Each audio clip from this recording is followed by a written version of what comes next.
আসসালামু আলাইকুম। আজকের এই দিনে শ্রদ্ধার সাথে স্মরণ করছি বঙ্গবন্ধু শেখ মুজিবুর রহমান সাহেবকে। নিশ্চয়ই ওই রকম দিনে 1971 সালে পাক হানাদার বাহিনী আমাদের নিরীহ মানুষের উপর ওইভাবে গুলি চালিয়েছে, অত্যাচার করেছিল, যার কারণে বঙ্গবন্ধু শেখ মুজিবুর রহমান সাহেব বলেছিলেন ভাষণে, যার যা আছে তা নিয়ে মাঠে নেমে পড়ো, যার যা আছে তা নিয়ে মাঠে নেমে পড়ো। তাহলে আমি শালার বাচ্চাদের বলতে চাই, শালার বাচ্চারা, তোমরা, পুলিশ তোমাদেরকে সরাসরি গুলি করতেছে আর তোমরা লেজার নিয়ে যাচ্ছ, এগুলা কি কাজের কাম হচ্ছে ভাইয়া?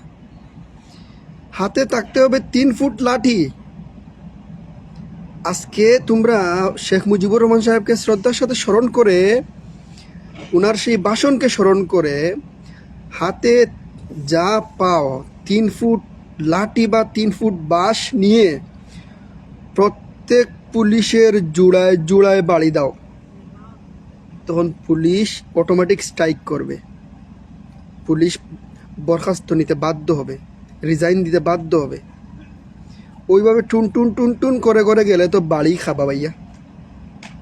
আমরা তো দেখতেছি সব। পুলিশ কি তোমাদের ভাই? তোমরা যে তাদের সাথে সহনশীলতা করতেছো, সহমর্মিতা দেখাচ্ছ, পুলিশ কি তোমাদের ভাই যে তোমরা তোমাদের দাবি তারা মানবে আর তারা মেনে তোমাদের বাড়িতে ছেড়ে দিবে?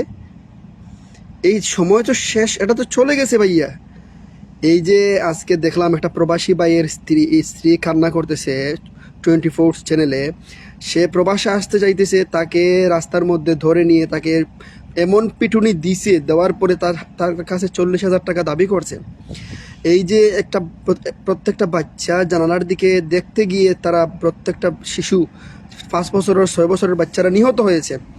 এই যে আজকে তাজা প্রাণগুলা, স্টুডেন্টগুলো, আগামীর মেধা সম্ভাবনাগুলা বুকের তাজা প্রাণ বিলিয়ে দিয়েছে মাঠে মাঠে ময়দানে, তোমরা তাদের রক্তের সাথে কি বেইমানি করতেছো রে? হ্যাঁ, তোমরা কেন আজকে শেখ মুজিবকে স্মরণ করতেছো না?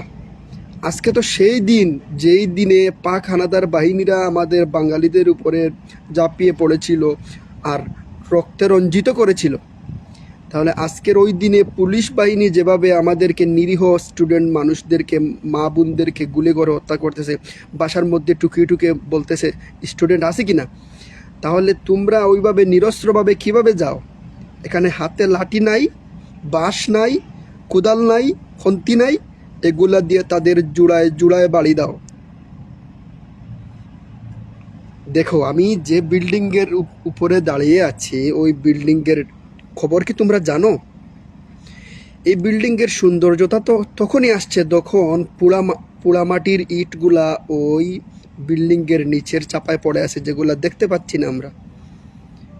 মূলত হচ্ছে ওই মেইন বেসগুলা, যে বেসের মধ্যে তোমার পুরানো ইটগুলা এখানে লাগানো হয়েছে, তখন না স্বয়ংসম্পন্ন একটা বিল্ডিংয়ে রূপান্তরিত হয়েছে।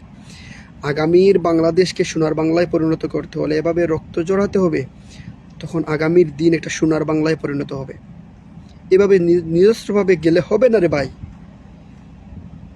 হাতে কিছু নিতে হবে, যার যা আছে তা নিয়ে মাঠে নামতে হবে।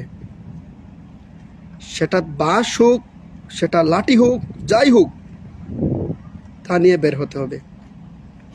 দেশ আগামীতে গড়বে, সুন্দর হবে, সুন্দর সমাজ হবে। তবে এই রকম পশুদের, এইরকম হিংস্রদেরকে দুনিয়া থেকে বিদায় করতে হবে।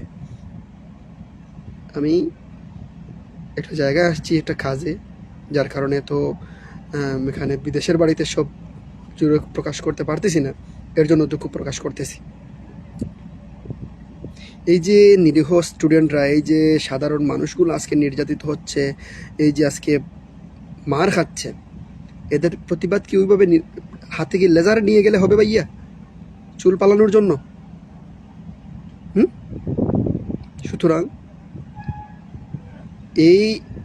এটার পরিস্থিতি আগামীতে আরো ভয়াবহ ধারণ করবে। আজকে দেখলাম 10,000-এর উপরে মানুষ মামলায় রয়েছে। আগামীতে আরো অবস্থা ভয়াবহ হবে যদি তোমরা এটার সমাধান না করো।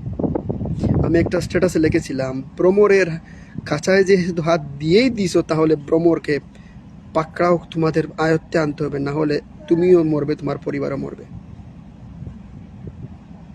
ভালো থাকো, সুস্থ থাকো, এই প্রত্যাশায় আমরা চাই আমাদের আগামীর সম্ভাবনা, আগামীর দিন এটা সোনায় পরিণত হোক, সোনার দেশে পরিণত হোক, আমার দেশ শিক্ষিত সমাজে পরিণত হোক, গুছালো সমাজে পরিণত হোক। এই প্রত্যাশা ব্যক্ত করে বিদায় নিচ্ছি। আসসালামু আলাইকুম।